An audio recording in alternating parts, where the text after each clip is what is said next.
So another thing I want to follow up on, and something I do weekly, is I have two top-notch agents on, one in Orange County, one in Seattle. So I just spoke with Beth Traverso, who's my Seattle agent, King County specifically.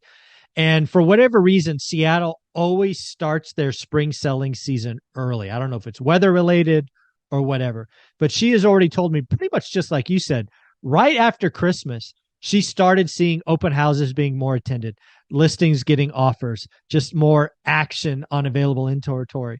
And again, it's really weird. Her inventory year on year up 800%. Yeah. And we're 800%. nowhere near that. Right. But here's the rub. Even up 800%, her months of inventory 1.65. Right. Right. Right. So don't get it twisted with these crazy numbers. Right. So I am curious, right? When is the norm? Because normal, you've told me January historically is Vegas' worst month. Correct.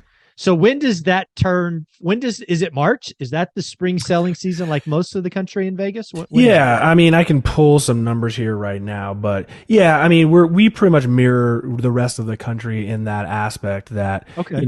typically your sales, I'm pulling here, typically your sales are really going to start rebounding in March. That Okay, is cool. the month. And then of course we kind of peak out, around May and June are Ish, yeah. peak season, but you Right. really see a massive uptick in March closings.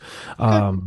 And last night I watched, it was a little bit cheesy, and of course it was very selective in who they chose to represent, but there's a pretty good, since this is an investor show, check out CNBC. They had a show about New York and escalating rents. So I would recommend you guys watch it. It's interesting if you strip away, the cheesy anecdotal stories of people who've been displaced for various reasons, and if you're intelligent enough, you can kind of see through the bullshit.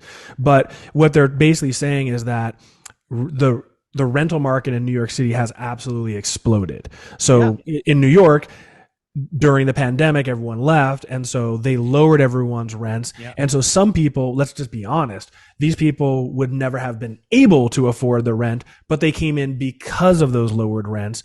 Now these rents are being, in some cases, doubled. But the moral of the story is that these rents are above where they were before, and there's no vacancies in New York. Everything's being done in a week. So, for all the doom and the gloom out there, the reality is not necessarily quite as bad. And again, this is just nothing like what we've experienced before. So, keep that in mind.